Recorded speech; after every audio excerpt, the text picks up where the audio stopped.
So let's get right to it. The news this week.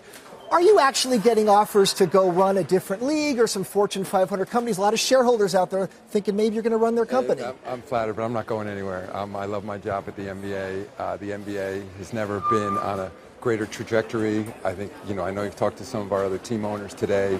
Michael Jordan's here, one of our owners. Things are fantastic here, so I couldn't be happier with my current job. You've had an amazing 5-year track record. That's what a lot of people look to and say you've done a great job as, let's call it, the CEO of this business. A lot of CEOs, there's publicly traded shares out there. Those stocks run CNBC. A lot of traders would say, hey, it's been a good run. All the good news is baked in. I'd be a seller rather than a buyer. Don't you think someone might be smarter to sell a $2 billion team right now than buy a $2 billion team? Not at all. And I think, in fact, if there was a public market for our teams, they'd be trading at much higher valuations. I know just based on the discussions that I have with interested owners, and I only wish I had something to sell them. Right now, you think about the global opportunity for this league. We're doing all kinds of new things in Africa, China, India. We have new initiatives in sports betting, as you well know, gamification of sports. I think that just the popularity of this sport generally, has never been greater. Kids are playing basketball all around the world. So, we had a business summit this morning, and I truly think the best days of this league are still ahead of it. And even Michael Jordan was saying the same thing.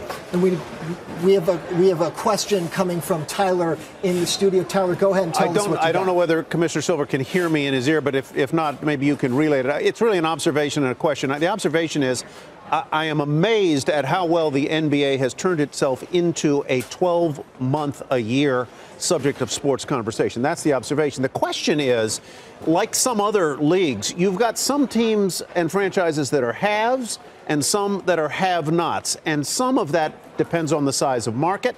In other cases, it depends on the stadium deal or the arena deal. How do you think about not only competitive balance, but the economic balance when you have that situation of haves and have-nots? Tyler's question is competitive balance between the haves and the haves-nots. How do you balance that in a league where there's small markets and big markets? Well, there's no doubt that over time we can do a better job creating more competition in this league, but I think it has very little to do these days with small and big markets. Think of a player like Giannis Antetokounmpo, who's from Greece by way of Nigeria.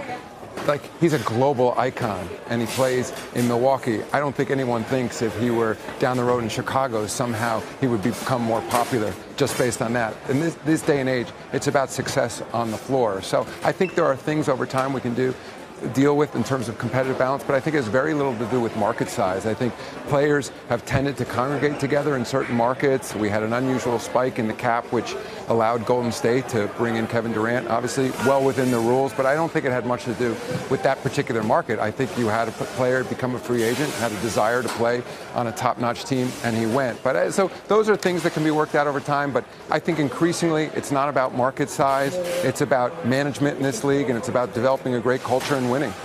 There's a question from New York because they're so media focused there. If LeBron doesn't make the playoffs, that's him, a big star, a big market. What does that do to the league and its media partners? And maybe you get him in as a commentator on TNT and ESPN. Let me just begin by saying, once again, I don't think it has anything to do with the market size. Obviously, LeBron is a huge draw in the United States. He's a huge draw globally, whether or not he was playing in Cleveland, Miami, or L.A. So obviously, if it turns out that the Lakers don't make the playoffs, and who knows, that will impact ratings just because he has such a big following. But the only way the next generation of fans are going to grow a large following is if they get exposure during the playoffs. So it's just sort of the natural cycle of the league. But by the way, I wouldn't count the Lakers out yet. LeBron's still one of the best players in the league.